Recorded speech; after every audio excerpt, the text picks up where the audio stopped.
i-discuss natin yan ngayon. Kasi pwede rin naman na gusto mo magnegosyo pero hindi mo alam kung saan ka magsisimula, wala namang masamang maghanap ka muna ng hanap buhay eh.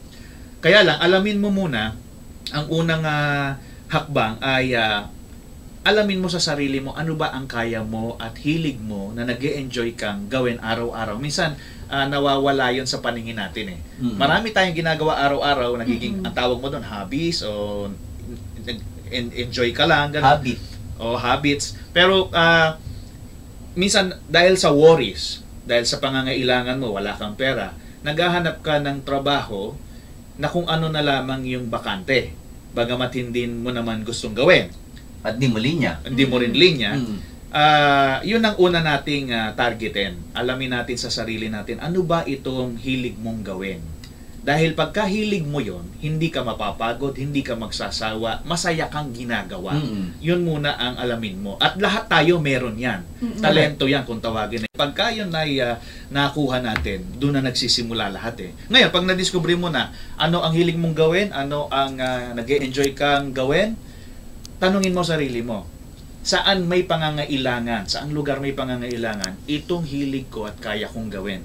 Ang tawag natin doon, the need of what you do. Yan ang unang tanong sa law of compensation. Ang law of compensation, yung paano ka kikita, paano ka babaya, i-compensate. Batas yan, natural law yan. Pero para mangyari yan, sabi ko nga kanina, gawin natin na yung trabaho ang humabol sa'yo. Huwag ikaw ang humabol-habol sa trabaho. Kaya natin gawin yon. Na ang trabaho ang maghabol sa'yo. Paano yon? Kailangan alamin mo yung kaya mong gawin at isipin mo saang lugar may pangangailangan itong kaya kong gawin. Yung skill mo. Siguradong meron yan. Hanapin mo yan. Dahil mai-o-offer mo ngayon yung serbisyo mo doon sa kumpanyang nangangailangan ng kaya at hilig mong gawin. At pag nakapasok ka doon, hindi ka magsasawa, hindi ka mapapagod, madidevelop mo yung skills mo dahil yun ang iyong passion. Kaya minsan, may mga nagtatrabaho na aalis. Hindi nagtatagal. Hindi nagtatagal. Na pagsasabihang mahinang magtrabaho o tinatamad. Kasi hindi nga niya gusto yung ginagawa niya. Napipilitan siya dahil sa sweldo.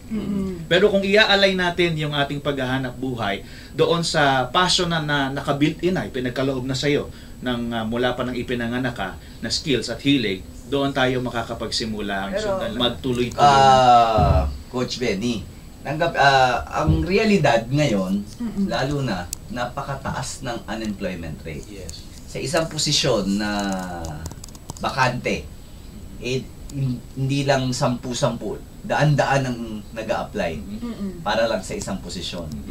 Paano natin makukumbinse ang ating mga tagapakinig na ang tuhaking ko pa rin yung hilig ko? Yun. Versus doon sa ito yung bakante, ito yung pwede kong maging trabaho. Hindi wala man akong skill sa pag-call center, mag-call center ako eh. Tama. Talagang nangyayari yan. Nangyayari talaga yan na walang available para sa iyo sa hilig mo at ito lang ang mayroon. Ang sabi nga natin kanina, dream big, start small. Okay. So, kung yan ang available tool, ibig sabihin yan ang mga tools na meron ka sa kasalukuyan, huwag mo ipagwalang bahala yan. Ang advantage mo nga kung 10 ang nag-aagawan sa isang posisyon yung passion mo. Kung not tapat sa passion mo, advantage ka na. Kung hindi naman, pagsikapan mo kung yun lang talagang available ngayon na makuha mo. Ngayon, kung ikaw man ay matanggap at makapasok ka doon at hindi yun ang hilig mo, pagbutihin mo muna dahil pagdating ng pagkakataon na pinagbubuti mo yung ginagawa mo, makikita naman yan ng pinagtatrabahuhan mo eh. So pwede nating tawagin ito ang stepping stone. Stepping stone, tama. Dahil pagka yan ay pinagbuti mo, darating at darating ka din sa posisyon na malalagay ka doon sa isang trabaho o aktibidad na naka-align, nakahanay doon sa hilig mong gawin o passion mo na naka-asaya. So walang masama kung ang trabahong nandyan na ina-applyan mo ay hindi mo hilig. Yes. Pasukin pa rin, pagbutihin.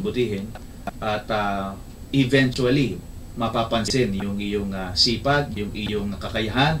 At pag nakita rin naman ng mga nakasubaybay sa'yo, diyan ka pala magaling. Ililipat kita ng department. Doon na nagsisimula yun eh. Correct. Huwag kang magmadali. Huwag mong pilitin mo na malaki agad.